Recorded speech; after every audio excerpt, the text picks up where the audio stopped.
everyone, I'm Heather. I'm back for a really quick video, or what I hope will be really quick. It is just basically my April TBR. I'm on a bit of a spring cleaning kick for this Easter break. I've been off for the 2 weeks or whatever. And I've come out of the gloom and the sun has started to shine on my ridiculously dirty house. So I've been doing some deep cleaning and some sorting out of my life. And I feel like my TBR will have to reflect this new sort of lease on life. I've got a spring cleaning mind. So I'm just gonna wrap up all the things that have been weighing on me book-wise for ages. And first of all, being one that I've been trying to read since non-fic November. That's how long it's taken me. It's been on my list of like actively reading for months. Also library books I've had basically for a year because the library is no longer doing late fees because of COVID. So I have been taking them up on that offer of not needing to get in for a time, and I've abused that. So I need to take those back. Also, I've had quite a few audiobooks on my Borrow Box, like my library's audiobook app thing, some of which it's telling me I literally cannot renew any longer. Like, it's just laughing in my face, like, you want to renew it for how many times? No, honey, no, you can't. So now I've definitely come down to the wire and have to sort of get rid of them. So I'll say with the audiobooks, first of all, the first one, like the one that I'm on at the minute, because I've got 4 days, literally 4 days left to finish it, and I'm only like a little bit of the way through, is The Glass Hotel by Emily St. John Mandel.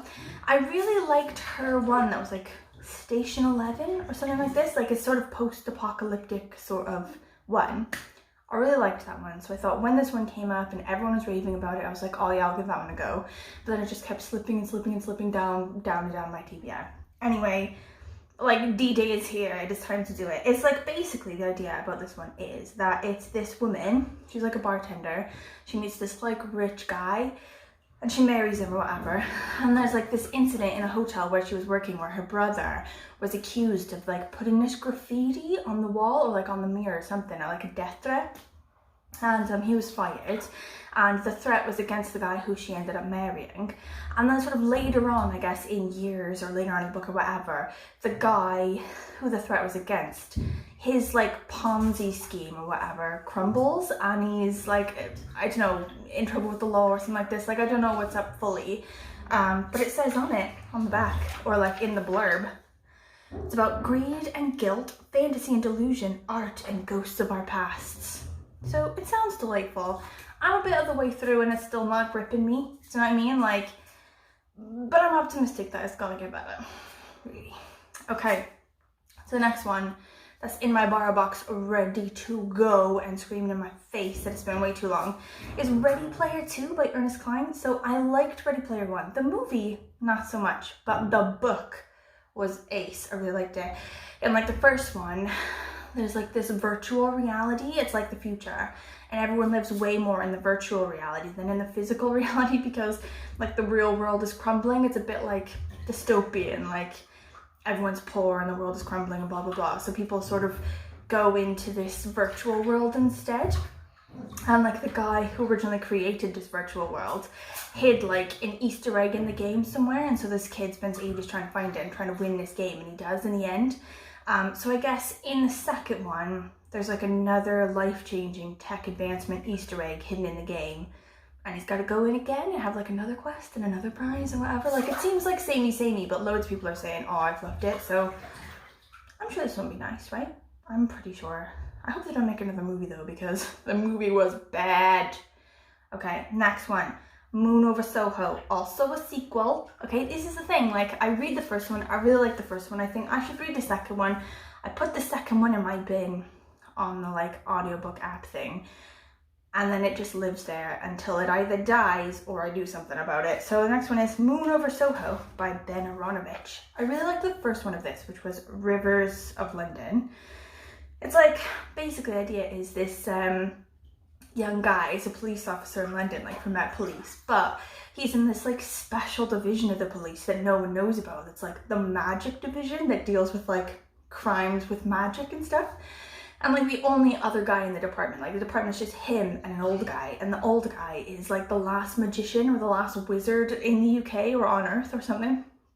So he's like apprenticed to this wizard guy, and also helps this wizard guy like solve magical crimes and like fight magical crime or whatever. And I really liked the first one. Like I buddy read it with Tina, and she was like, oh, it's she didn't like it. She said it was like quite sexist and like a bit stupid. And I'm sort of looking on it like, yeah, that's right. But I don't know why I liked it. I liked the characters. Like I think for me, if the characters are ace and the writing is good, like I'm down, you know what I mean? Like, I don't know, I quite liked the character, so I'm gonna do that one. Moon over Soho, that one is. Okay, next one and last one on my list of like these audiobooks that have been sitting in my borrow box for ages is Kingdom Tide by Rai Curtis. So I put this one in my borrow box ages ago, even before it got the shortlist for what's it, the Dylan Thomas Prize. Like Swansea University do this like really prestigious lit prize or whatever.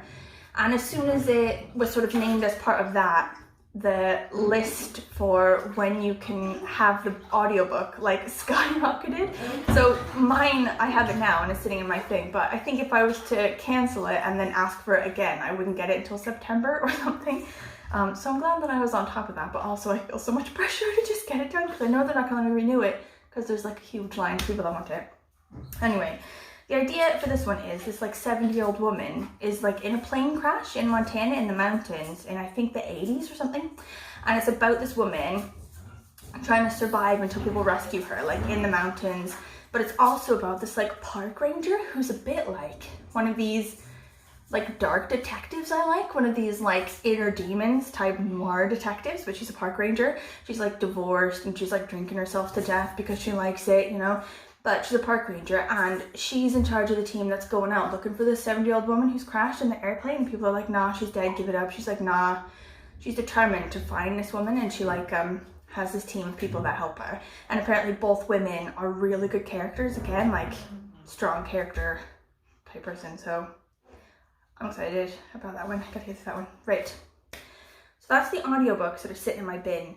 As soon as I clear those out, I'm gonna have such a light feeling. Like I'm lifting all the weight from my shoulders in the month of spring cleaning. I can't even tell you. In May, I'm just gonna feel amazing, like reborn, okay? Anyway, so the book that I was on about that I've been trying to read for several months, don't look at me, I'm disgusting, is The Yellow House by Sarah Ember.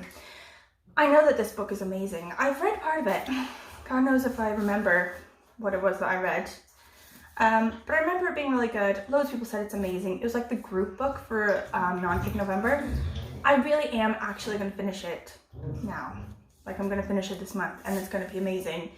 I'm going to have such a light feeling. Just like cleaning out my Goodreads list as well. Like it's been actively me reading it on Goodreads since November. So I'm going to feel so good getting through that. Oh, by the way, it is about a family in New Orleans. So it's the house that they lived in. They grew up in New Orleans. It was destroyed in Hurricane Katrina.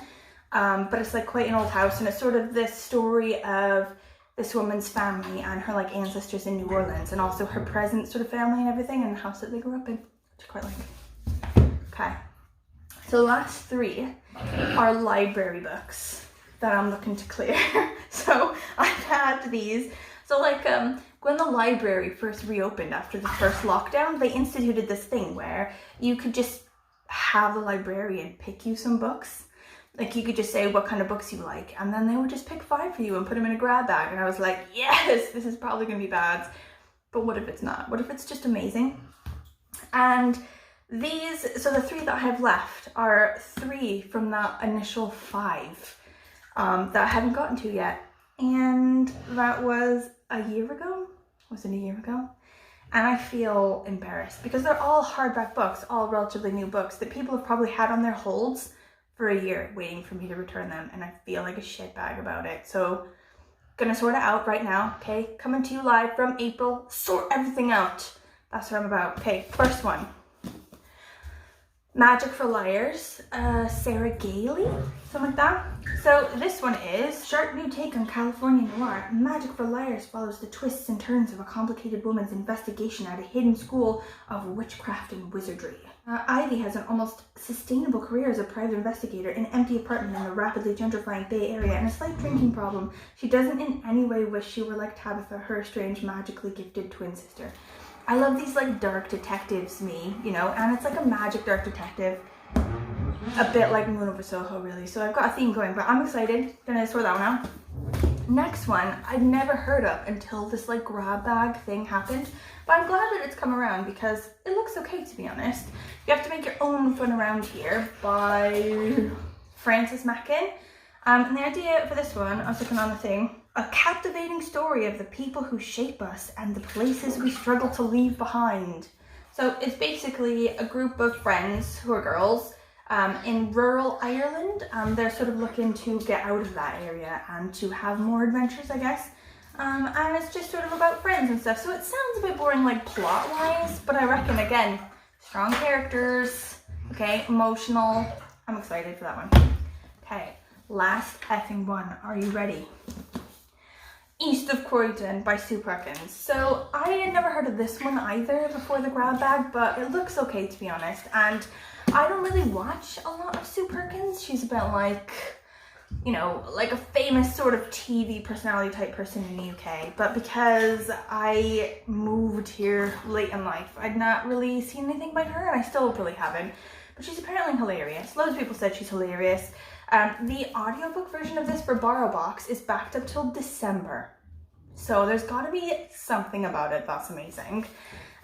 So Sue Perkins, this comedian sort of person, goes on a trip from Vietnam to Tibet and then sort of writes about it and says about it. She says, I'm scared of flying, I have zero practical skills, I can't survive if I'm more than a 3-minute walk from a supermarket. For the last 7 years, I've suffered with crippling anxiety. Word.